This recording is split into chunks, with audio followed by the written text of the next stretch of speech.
Well, hello there, and welcome to the Petticoated Swashbuckler. My name is Maren, and today I am taking you with me into the 1960s.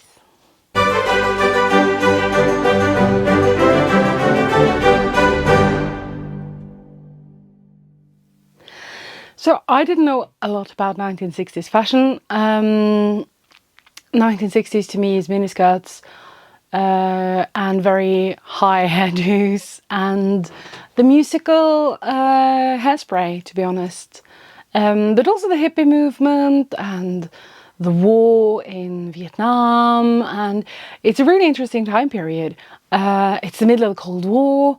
Super interesting. Still didn't know much about it. I'm a medieval historian at heart, so everything that happened after the Second World War kind of doesn't feel like history to me, which I know is wrong. It's just, that's me. But I have been invited to a 1960s event in a couple of months' time, so I thought it'd be fun to make some 1960s dresses. I have made 4 dresses because why not? 2 kind of day wear sort of comfy dresses and a couple of more dressy uppy pretty dresses. And I thought I'd go through with you how I made my own pattern for these dresses, the various design choices I made, and to show them off to you. So if we're going to kind of categorize 1960s fashion, there's really 3 main categories for women's fashion. One is the kind of stylish, classy, think Audrey Hepburn, Jackie O. Kennedy, kind of a holdover from the 50s where you have suits with like dresses or skirts and like jackets and little pillbox hats, and that's my 2 evening dresses are kind of that. Another style is what's called the swinging 60s, or like think of Twiggy, think of the kind of youthful fashion of the time, lots of bold patterns and colors, very short skirts, kind of a lot of geometry in the patterns, and my 2 day dresses are more towards that kind of side of the 60s.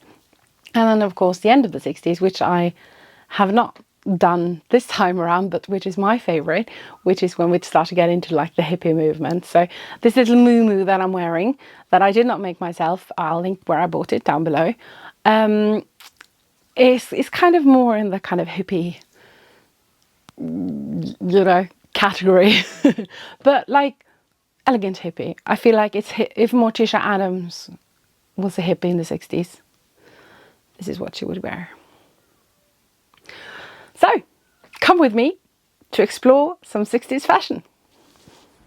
So I'm using my pattern blocks for this. I have a block for sleeve, another one for the front of the garment, and one for the back of the garment. And I had these made last year and they fit me really well. If there's interest in it, I might do a video later on how to make your own pattern blocks. For my first dress, I just drew around it, lengthened it to the length I wanted, and cut it out. I started by stitching the darts, the chest darts and the neck darts, and I always start doing that. It's kind of to shape the garment around the bust. I also press down the back edges where my zipper is gonna go. This is the back pieces, and I stitched the front pieces to that, matching shoulders. With that seam pressed, I attached the sleeves. I also inserted a pocket in the side seams of each side. I always prefer making pockets in my garments. I always find stuff that I need to tote around with me, so big nice pockets is a good thing to have. With all of that done, I began attaching the collar. The collar is just a strip of the same fabric. I'm just pinning that right sides together, stitching it on, folding it over, and then I'm going to hand stitch it in place later. So the way I install zippers to make sure they look nice is that I pin them in place first and make sure you can actually zip up the entire garment.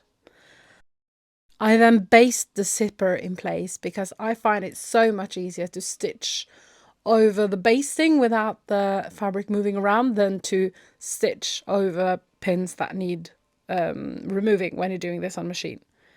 I then go in and re-stitch it all by machine and then remove all my basting threads. Finally, I hand stitched the collar in place, and this is the resulting dress.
Now for the other day dress.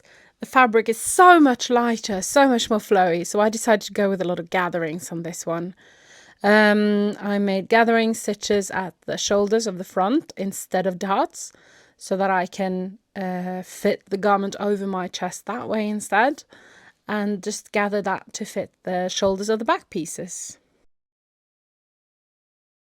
And then again with the sleeves, I gathered the sleeve head to fit the arm side.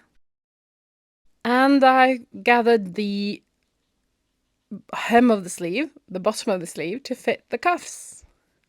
I just made a very simple bias bound neckline on this, hemmed the dress itself, and this is my second 1960s dress.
Now, for my first evening dress, I wanted to make a vent in the back seam because I wanted to be a little bit narrow. And the way I do that is I make two kind of little lines that are one that's 2 centimeters from the back seam and one that's 4 centimeters from the back seam, and then kind of angle that up so I get a nice little V. And when I cut my dress, I cut this bit as well. And this is what's going to be folded over and become the vent at the back. I also wanted this to be sleeveless, so I marked a new sleeveless line for my arm side there. and cut everything out.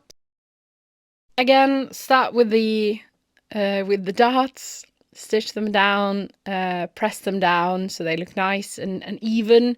This dress has shoulder darts and also a big dart in front and the smaller dart in the back to shape it around my waist. I wanted a more plunging neckline, so I measured out a V in the front and a smaller V in the back and cut that out. This dress is also going to have pockets, nice big pockets.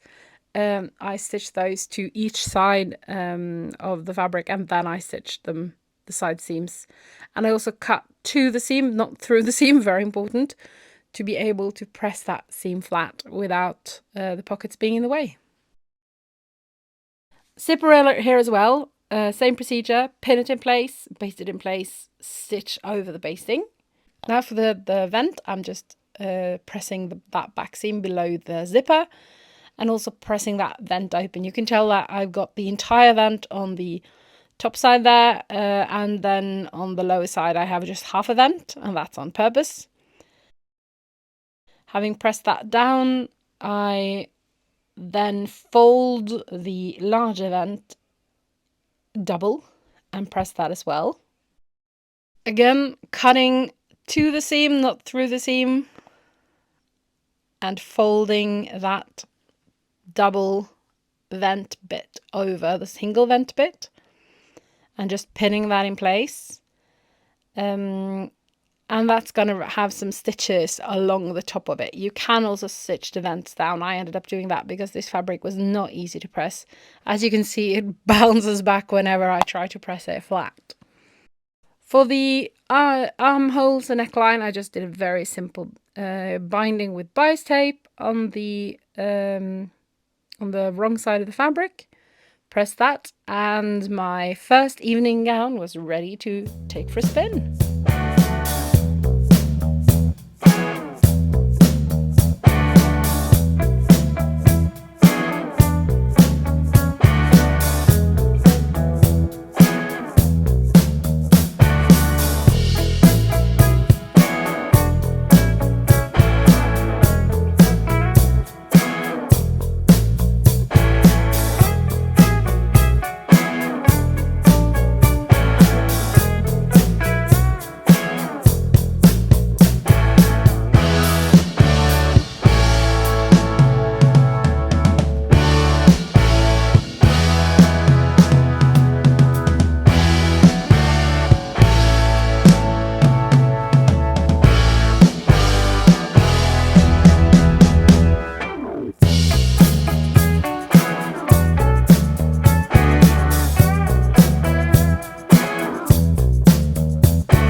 Now for that last evening gown, I didn't film much because it's pretty much the same as I've done for the last 3 ones, except I cut this so that I would have a sort of princess seam situation going from the shoulders across my chest and down.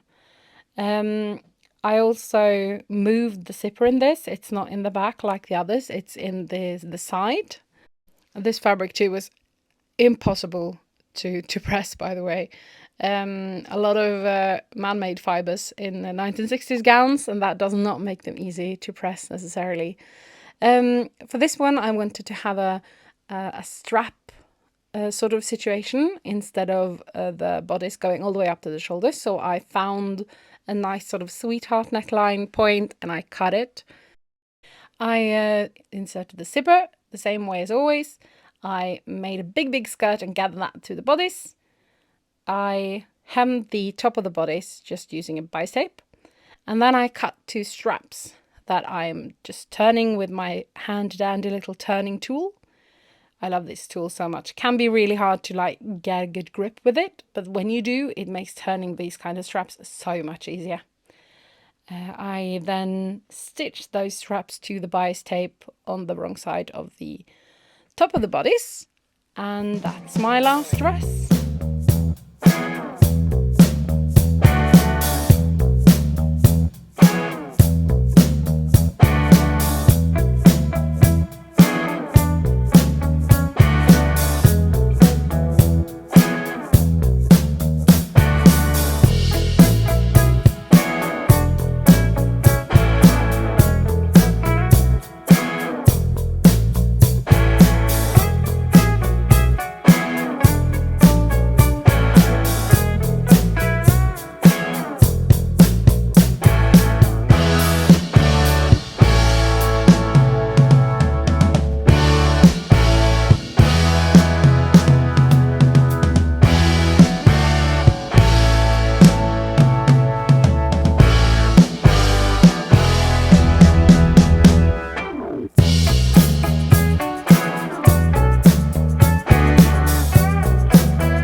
I hope you've enjoyed my little foray into the 1960s. I had a lot of fun. Next video is also going to be about the 60s.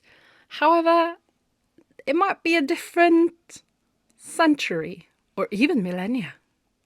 Until then, bye!